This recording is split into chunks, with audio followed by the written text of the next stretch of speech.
prodotto tipico più famoso di questa zona è senz'altro il Parmigiano Reggiano, un ambasciatore d'Italia nel mondo.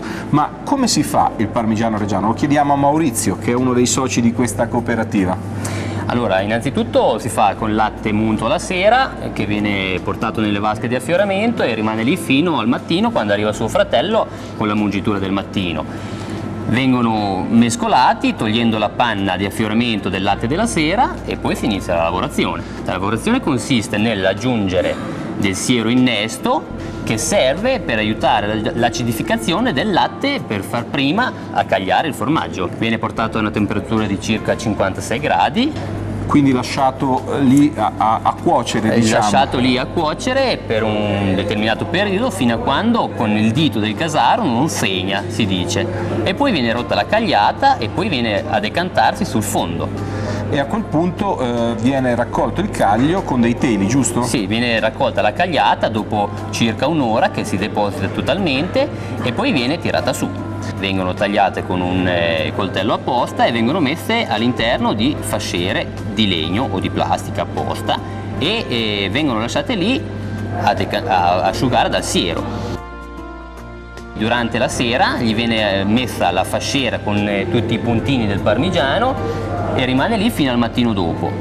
Quando poi viene immersa nella salamoia? Quando viene immersa nella salamoia dove ci rimane per circa 18-20 giorni. Dopo inizia la fase della stagionatura che dura a seconda di quanto vogliamo, non meno di 12 mesi per arrivare fino a 36. Ecco, ma quali sono le caratteristiche di questo prodotto che, come abbiamo già detto, ha reso celebre l'Italia in tutto il mondo? Perché è così buono il Parmigiano Reggiano? Perché innanzitutto è un prodotto fatto col latte delle zone del Parmigiano Reggiano, con un determinato tipo di alimentazione ed è un prodotto naturale senza l'aggiunta di conservanti o di antifermentativi.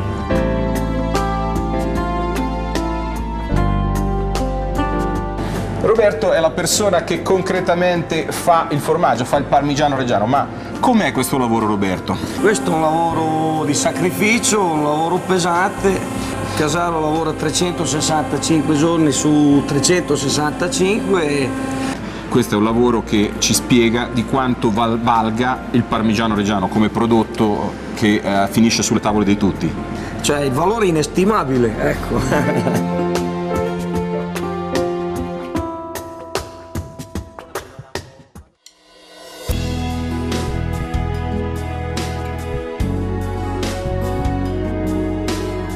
E dopo aver parlato di parmigiano passiamo ad un altro prodotto di questi territori, il mirtillo, che cresce abbondante nel sottobosco e che è un frutto davvero importante e con tante caratteristiche positive. Quali sono? Esatto, il mirtillo nero del nostro Appennino modenese ha un sacco di virtù salutistiche. Prima tra tutte sicuramente l'importanza per l'apparato visivo, quindi sicuramente il succo di mirtillo aiuta per la visione, e poi tantissime altre proprietà, soprattutto per migliorare la circolazione degli arti inferiori.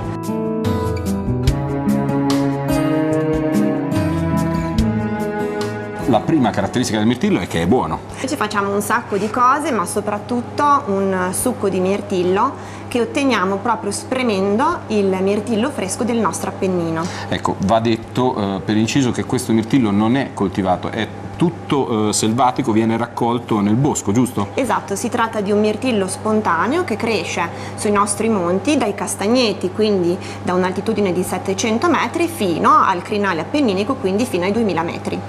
Ecco, poi col mirtillo ci si fanno anche altre cose. Voi vi siete inventati un uso del mirtillo, non è che ve lo siete inventati, l'avete scientificamente provato, un uso del mirtillo diverso dal solito. Esattamente, noi ci siamo inventati una terapia che si chiama mirtilloterapia, proprio utilizzata soprattutto per chi ha problemi agli arti inferiori, e in questa terapia praticamente ci si immerge in una vasca idromassaggio con acqua che viene arricchita con estratti fluidi e secchi di mirtillo, e dopo questo trattamento praticamente si accede all'attività massoterapica, quindi pratichiamo un massaggio sulle gambe con questi gel che ricaviamo a base di mirtillo che riattivano la circolazione.